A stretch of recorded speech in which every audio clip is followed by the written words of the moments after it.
You call me fat? Thank you, Riv. I want to welcome Kiwi Kid and Cloud9 after a pretty solid victory there over Winterfox. It's got to feel good.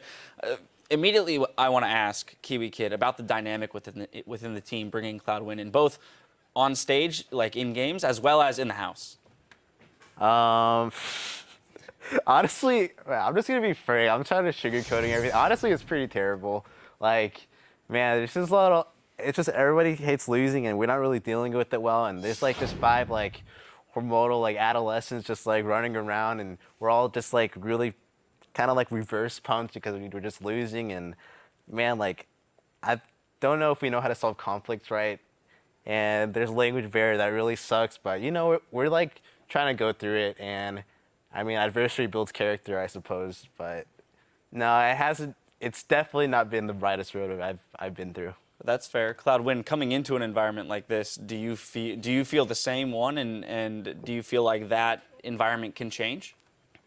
I didn't think it was that bad, but yeah, I think we don't have a coach, so when we have a difference in opinion, I'll be like, this is how you do it, and Kiwi will be like, this is how you do it. But then there's no person to like settle it.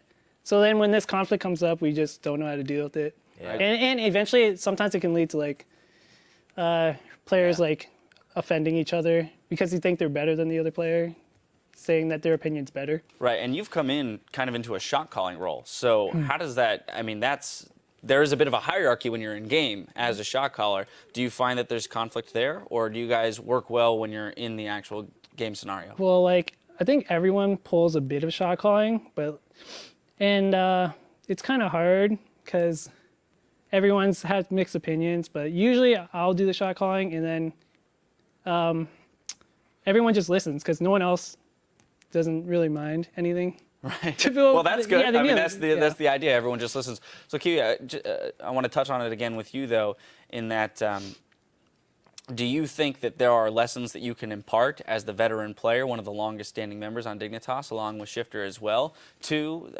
some of the newer players on the team in terms of the way that workflow and things operate in the LCS? I think within the LCS, everybody just kind of, I think he's pretty much had it down. I think it's just really just acting basic and just like being at the right place at the right time is really important. The biggest thing I can impart to Cloud is like he's like a bloodthirsty solo queue player, and I know exactly how that feels. And I've always had to control that. I still have problems with that. I think that's my biggest problem with support, even still. Yeah. And no, I mean he's just getting into it, so we're just gonna let him feel it out first. Yeah, absolutely. So, Cloud, what has the learning experience been like for you as you are coming out of solo queue right up to the big stage? Oh, it was hard from. Let's see, the hardest part was probably just the communication, because before I was playing on a challenger team and we all had like really good communication, but then I come to Dignitas and I'm like, I have to like use the most basic English, and I'm like, and then sometimes like I can't hear them because they're pretty quiet people. But yeah, it's getting better. We're definitely getting better. Well, you had some flashy plays today. No pun literally. intended, or pun intended. Yeah, literally. Plenty of Jarvan flash knockups. What gives you the confidence to come out and play that way? Because we don't see that with every new player on this stage. Because it's easy. All right. Oh my God. There it is, just laying it out, laying it out for you. Holy. I do want to jump into our replay. We're going to go 36 minutes into the game. This is a fight that takes place kind of in the mid lane and trails up into the Dragon area. We're going to get that up on your screen. And what I kind of want to discuss here is the way that the shot calling works here. Because Avalon ends up engaging. Sivir ultimate gets blown. You guys decide to chase into the engagement. So, Kiwi, if you don't mind doing this for me. Sure. You'll see here, Avalon, this is when Avalon charges in, hits Gamsu. Yeah. You charged in, I don't think he has really any follow-ups, so we're like, okay, we're just gonna chunk him really quick. We know we can't kill him at this point, but we can do a lot of damage. And then we saw Altec move in, instantly Core pops his ult, we just chase and chase. This is pretty good by Cloud. He didn't go for Altec, which would have killed him for sure. He went for the closest target, Avalon. And we just went in, Gamsu just goes in, he doesn't give a... Just very ham. He doesn't give a rat. Yeah, he just goes in. And then I actually hit a clutch hook right here in Ari in the middle of the team fight. I think that really sealed the deal.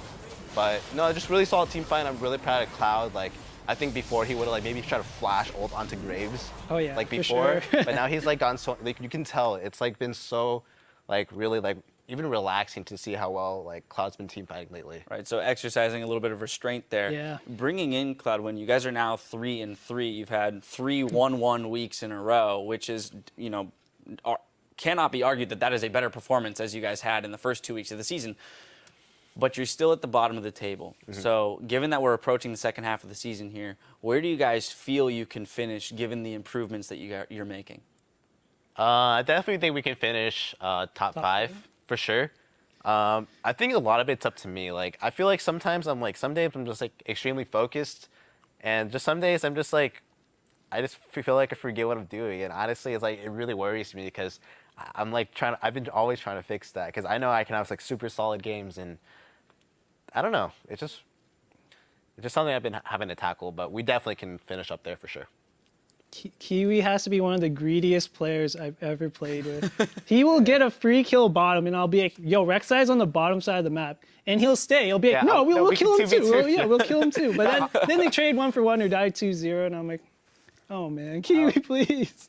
Yeah. Well, I have to assume wins like this, though, that you guys kind of have a breath of fresh air here, because I know, Kiwi, you kind of pointed to some internal issues, but pulling in those wins has to help relieve some of the pressure. Sure.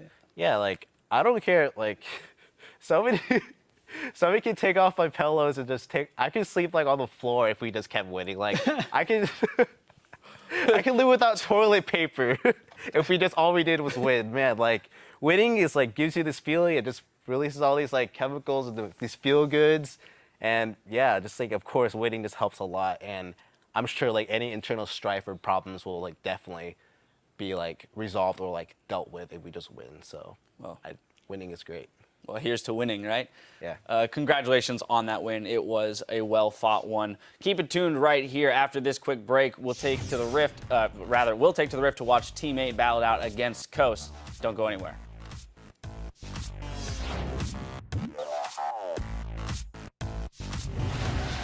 Winterfox versus Dignitas, game 3 here on the day. We've had some pretty crazy games so far. Core JJ should be able to pick this one up. They have the Sivir ulti on. A few last attacks. The Storm Shield. They bolstered. Oh, he gets it. He's going in for the teleport. A great Monsoon's going to put them right where Avalon comes in, and they're going to be able to deliver damage from the back line. Wait. Peel back, peel. Slowly. Nice ult. Nice, Cloud. Separating the team again. Nobody can get to the back line, and Winterfox is just getting melted down. It's going to be Pobouts are going in. He gets exploded by Shifter. The turret's already gone down as well, and Winterfox is trying to turn tail on this. Team Dignitas able to pick up the win over Winterfox.